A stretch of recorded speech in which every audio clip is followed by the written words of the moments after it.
Let's call this meeting to order. Let's say it, wait. Pledge allegiance to the flag of the United States of America and to the republic for which it stands, one nation, under God, indivisible, with liberty and justice for all.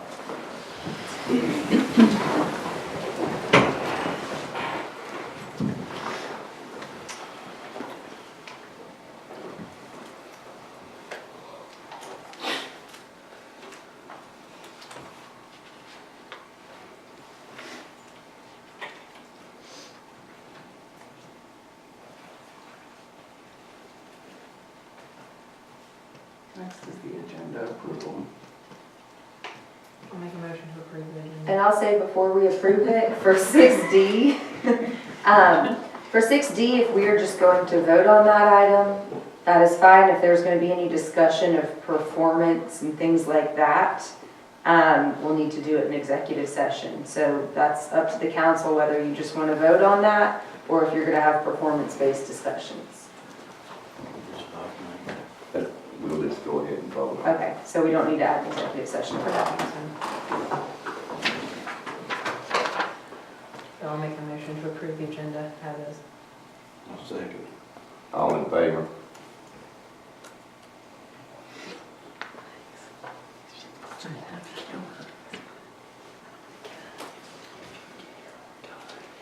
I hear a motion on approving the minutes. I'll make a motion to approve the work session minutes. I'll second. All in favor? So wait a minute, that was for the 19th, the work session? The Second. second and the 19th, both of them. Okay.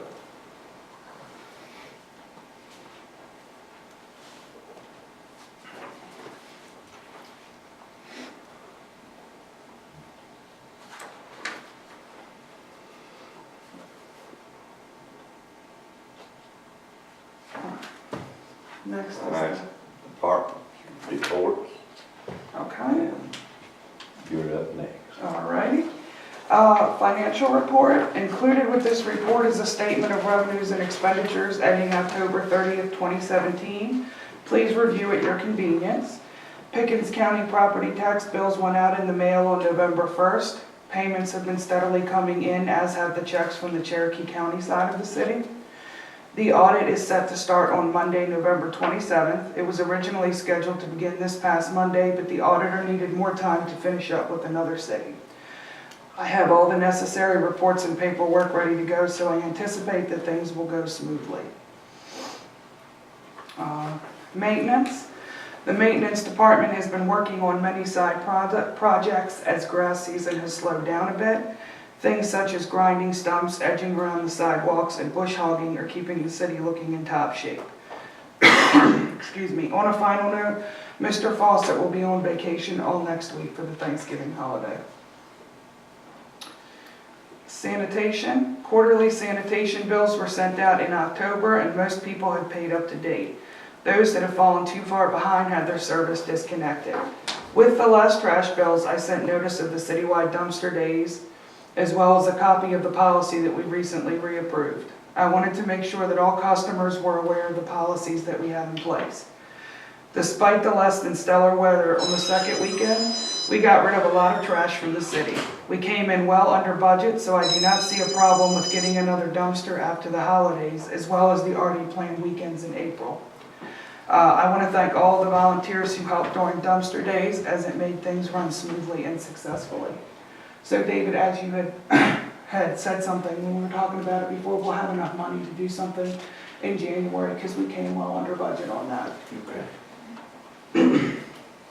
So, information on the December 4th, 2017 council meeting. The council meeting for next month is scheduled to be on Monday, December 4th at 7 p.m. If there is anything that the council would like to see addressed, please let me know so that I can add it to the agenda. In years past, the swearing in of candidates has been blah, for lack of a better term. I would like to make a nice ceremonial swearing in at the first meeting in January where pictures can be taken and each candidate has a chance to take their oath. I would like to do this at the very beginning of the meeting and then we can commence with business. This meeting should take place Tuesday, January 2nd, since that Monday is a holiday for New Year's Day. Miscellaneous, the election on November 7th saw more Nelson voters participate than had in many years. I was glad to see people taking the time to vote. Including with this is a list of winners for the city of Nelson. This list is also out on the marble counter for anyone who wishes to have a copy. I'm going to meet with those who will take office so that I can answer any questions that they may have to prepare them for the work ahead. Also in election news, the Cherokee County SPLOST cycle that is set to begin in 2018 passed overwhelmingly with over 80% voting yes. As a result of this, the city of Nelson will receive over $1 million in capital improvement funding over the next 6 years. Last month, I had told the council about some training that I would be attending on Wednesdays during the month of October. I graduated and received my certification for Municipal Revenue Administration on November 1st. I am the first person in the state of Georgia who has been both an elected official and a city employee who has received this certification to date. I have already actively been using what I learned in these classes to help the city run more efficiently. The city clerk training was canceled this year due to Irma. However, they have scheduled makeup classes for the week starting December 11th. These will take place at UGA and Gwinnett, so I will avoid hotel expenses. And these makeup classes will get me back on track toward finishing my clerk certification. Did anybody have any questions?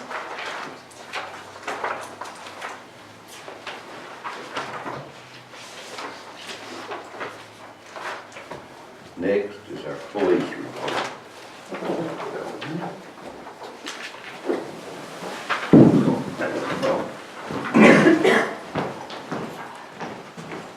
Good evening, ladies and gentlemen. I'm Lieutenant David Simmons with the Cherokee Sheriff's Office. I'm the precinct commander that services the Cherokee side of Nelson. So if you ever need anything, I'm the guy that you're supposed to call. I gave you a copy of this, and I just want to kind of briefly go through it. This is for the month of October. We had a total calls for service or self-generated activity, 12 calls in the city of Nelson for the month of October. The breakdown of calls, we had 1 trespassing call, 4 informational calls. That could be anything from a bin inspection to answering questions that somebody may have about laws or whatever. 3 alarm calls, and I believe all 3 of those were in Laurel Lakes. 2 entering autos that were up here on Dogwood Pass at the end of the month. 1 illegal parking call and 1 domestic standby. Domestic standby is when it could be somebody moving out and just wants law enforcement to stand by while they gather some of their stuff. That's usually what that is.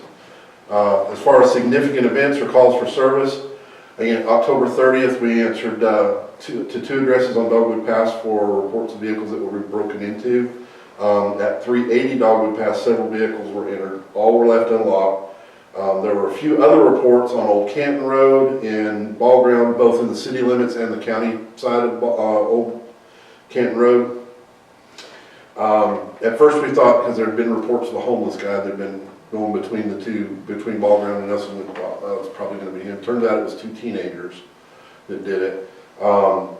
One of the teenagers' father turned him into the city of Ball Ground. They questioned him, and as far as I know, they've got back about 85 to 90% of the property that was stolen has been returned.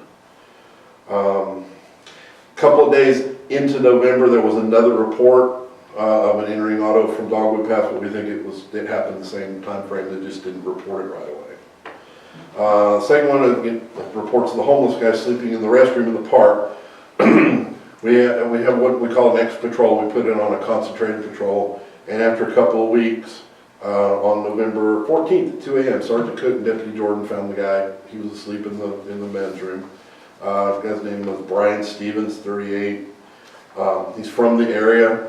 Basically lost his job and had been floating between friends, staying wherever he could. And when he couldn't find a place to stay, he'd either stay in the bathroom here or the bathroom in the park in Ball Ground.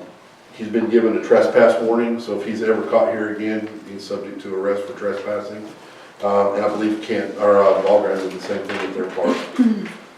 And according to him, he's leaving. He's actually from Tennessee, and he says he's going back. So One of the other calls we had was we backed up Pickens County on a person screaming call in Ray Mountain Road. By the time, we basically got there at the same time that they were canceling this because they wound up with the call under control, so they didn't need us.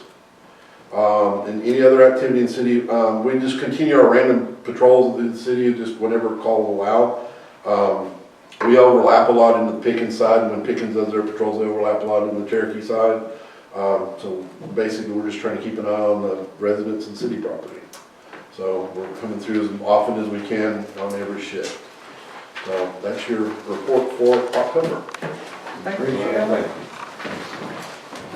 you.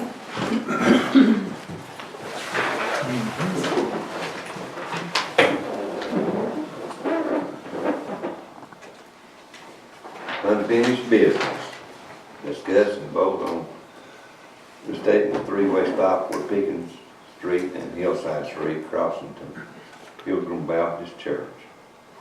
Okay, at the last meeting, the work session, there was discussion in relation to some complaints from residents of the city as to the dangers of the intersection where Pickens Street and Hillside Street cross. There was not enough council present for a vote, so we added it to the current agenda. There was a three-way stop at that intersection, which was removed a few years ago. After observation during several different days and times, as well as per the recommendations of a person who works for GDOT, actually too, one that lives in the city, one that does not, I want to make the recommendation that we reinstate the three-way stop. I had Mr. Fawcett put up clear wrong way and do not enter signs on both sides of the section of Hillside Street, which match those at Church Street. We had only one small sign before, and from what I understand, this has helped with people going the wrong way. I mean, it was one little white sign as opposed to the big signs, and so people didn't always see it. That's helped with that issue. The three-way stop would enable people to safely enter Pickens Street from Hillside Street, where several near accidents have recently occurred due to poor visibility. After the work session, I had some people from the church come and speak with me because they're trying to revive the church and membership and host revivals and things like that, which means more traffic up there. And whenever there's cars parked there, you can't really see anyone on Pickens Street to be able to go out safely. So it kind of reinforced the fact that to bring it back up again. I mean, there was a three-way there. We still have all the sign supplies from that three-way to go back up there. We tried with just the crosswalk, but the problem is that it's just not, I mean, it's just not safe even for vehicles to be able to go out around that way. Yeah. So I'm asking the council to vote to approve the reinstatement of the three-way stop at that intersection, and I reprinted the two maps, which kind of show the area that I'm talking about. In the black circle and the blue dots are where I put those wrong way. Do not enter signs. Well, I'm sorry, I didn't, Ricky did.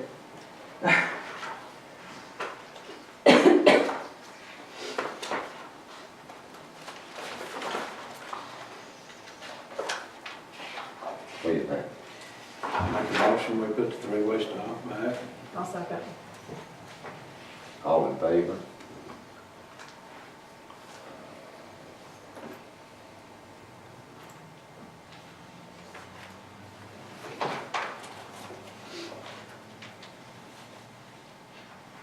Discuss and vote on project listed for 2018 LMIG grant application.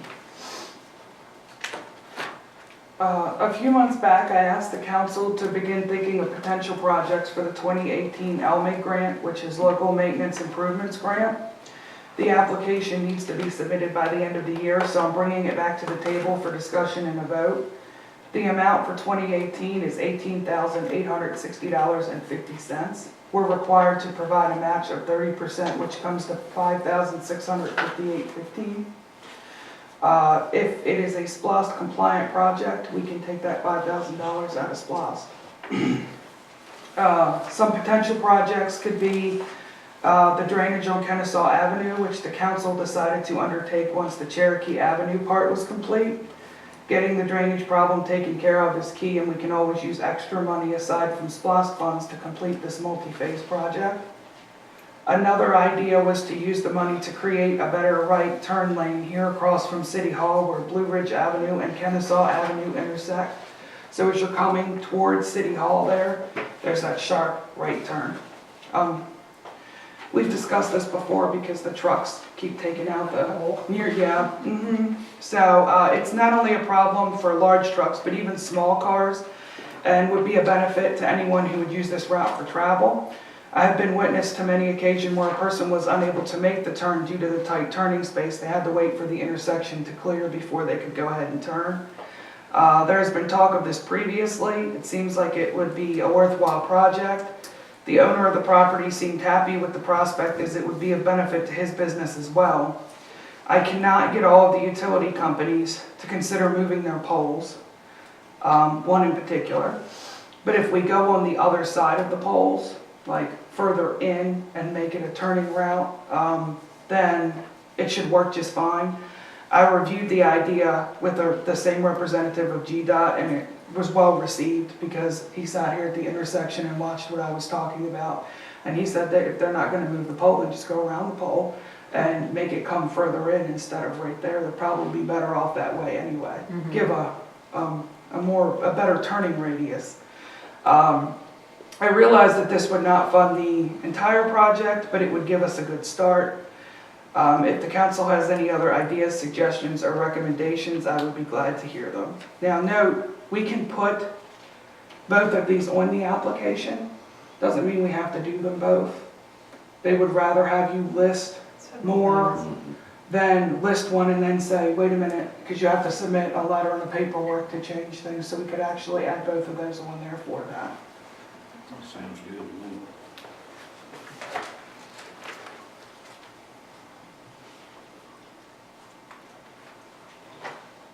What do you think? I'd make a motion, we approve the LMIG. I'll second. Motion and second, all in favor? So David, you want both of those projects listed on there? Yes. Okay. Yeah, that turn needs to get fixed, didn't need to be fixed for years.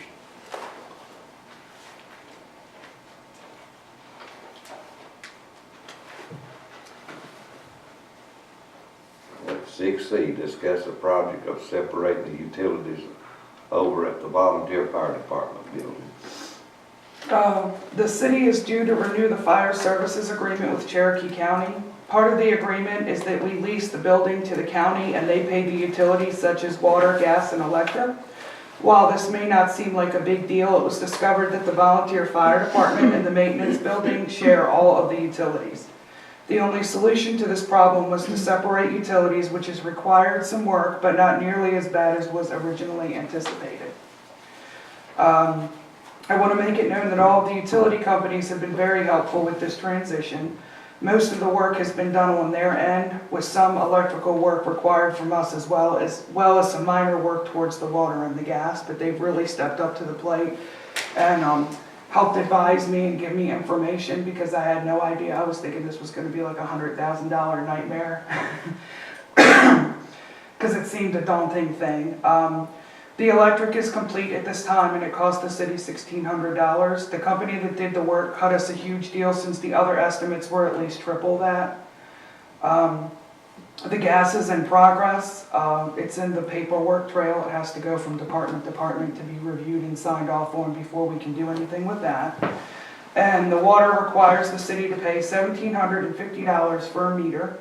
When the check is taken over to the water company, the work should only take 2 or 3 days to complete.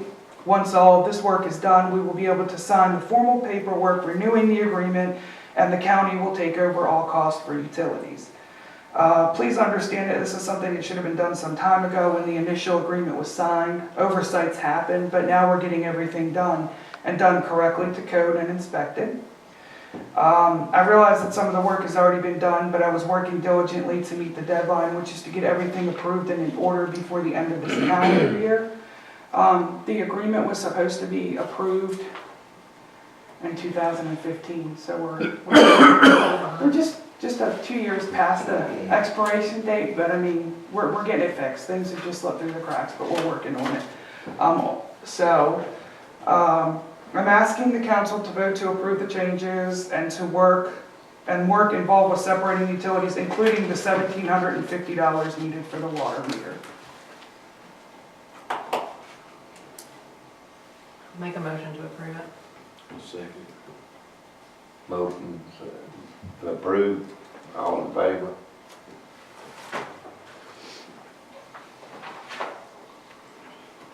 Once, we were initially looking at the county doing the work for the building, but we had to do the work since the building is in our name. There was never a formal lease signed or anything like that.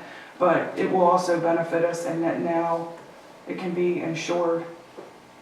We're not responsible for their vehicles, in other words. Once the lease is signed, they're responsible for those vehicles. They will have the insurance and the ability to get all that. Whereas now, our liability has to cover those vehicles because there's no formal lease on that building. So if something were to happen while they're in there, we're responsible for that.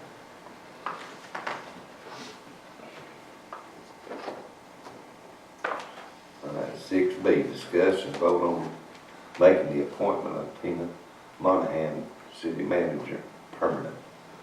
Back at the May 1st council meeting, the council voted to approve. I guess I kind of talked in third person here, I'm sorry. No. It was hard to type this, it was weird. Okay, to appoint me interim city manager with a 6-month probation period, at which time the council would vote to make the appointment permanent and award the second part of the raise in hourly pay. I hope that I have met the council's expectations as far as my job performance is concerned.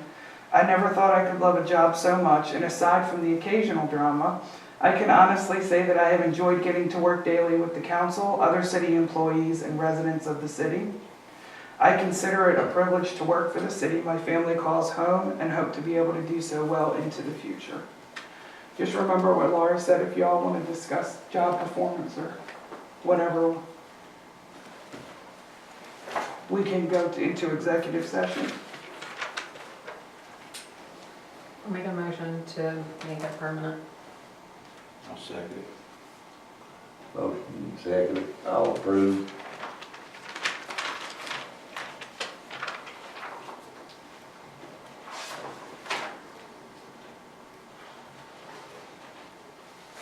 I'm not gonna like argue or anything, no argue. No. Okay. There's not any people up here to argue right now. They're This gonna, is the peaceful council so far. All right, well, thank you. all right, new business. Discuss and vote how many city employees should take their paid holidays for Christmas Eve. Each year, city employees are given a set amount of paid holidays. Both Christmas Eve and Christmas are 2 of the days which employees are paid for. Normally, if a holiday falls on a Saturday, Friday is given. If it falls on a Sunday, Monday is given.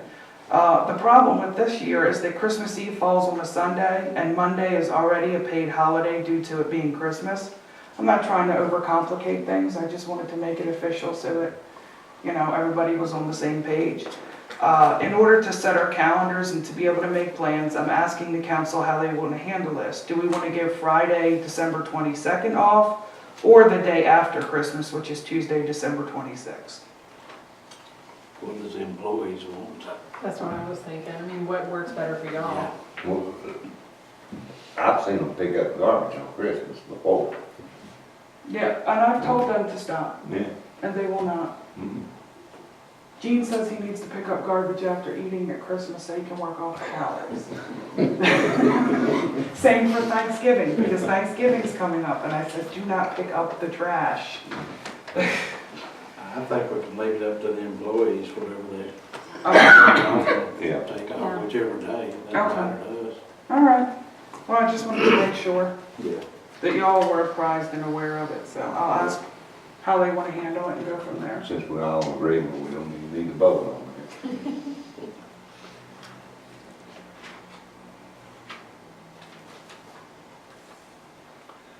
All right, discuss and vote on holiday bonus for our city employees. Last year, we ran late with holiday bonuses due to the transition of employees, and they were not given until the end of January. This year, I wanted to make sure that employees received their bonuses in a timely fashion, hence the vote at this time. I believe last year we gave $200 to each of the employees, but I did not take one since I had just started in December as an employee. I left room in the budget to go a little higher if the council so wishes, because last year I had to move money around in the budget. There was nothing budgeted for bonuses last year. So I made sure when I worked through the budget that that was in there, whether you all chose to give them or not, so.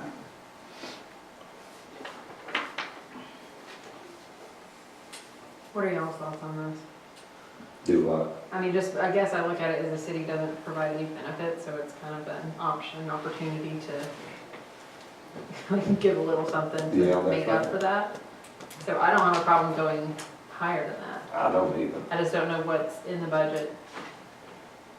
One way to- I think I either did 250 or 300. I'm not sure the exact number. I didn't check that. I'm sorry. That was my bad. No, I just, If you went 300, I don't see a problem with whatever you put in the budget for. But now the part-time employee, is it gonna be how much time has he been working? He hasn't worked enough to get a bonus. Okay. He's pretty much done anyway, I believe. I mean, he was coming in helping Ricky with some projects, but he hasn't been in, so. Okay. I think it's 6 months with the city before you get, that kind of stuff, according to the handbook. Yeah, I'm fine with raising it 300 if you got it in the budget. I'm fine with that. So I would make a motion to raise it to 300 Yeah. and pay it on time this year. Yeah. I second. Okay. All right, motion and second, all in favor?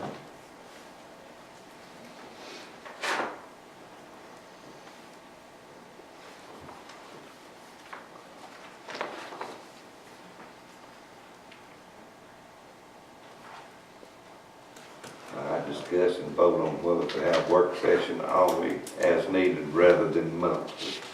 Well, I know that you wish we had like a meeting every week, but there are some people that think that's Some of us unnecessary. have to get out of the house.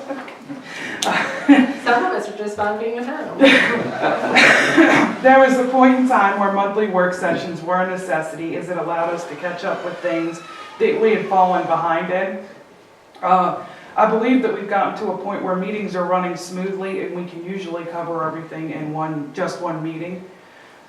So in the interest of saving time and due to some request, I wanted to bring up the concept of work sessions only as needed rather than on a monthly basis. The charter does not require multiple monthly meetings, so we would not be in violation by only having one meeting. I checked on that. There may still be times when things come up which will require a second meeting during the month, but unless this is the case, I do not see the point in having a meeting just to have one, and I just asked for y'all's thoughts on that.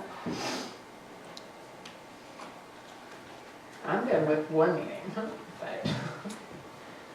Yeah, That's I just just my think we opinion. just do it whenever we need to, whenever it's necessary to have a work session. yeah, I mean, if we need to be here, then obviously that's not an issue, but, I mean, I know there's been a couple of times we've been down here where we've all just showed up just to say that we showed up, and it was, Yeah. Vote on anything yeah. So make a motion to suspend monthly meetings unless necessary. No, the work session. Work sessions, Okay. I'm good with monthly meetings too, but, yeah. or I'll second it. All in favor? Okay, it's come down to public appearance. Anybody want to talk?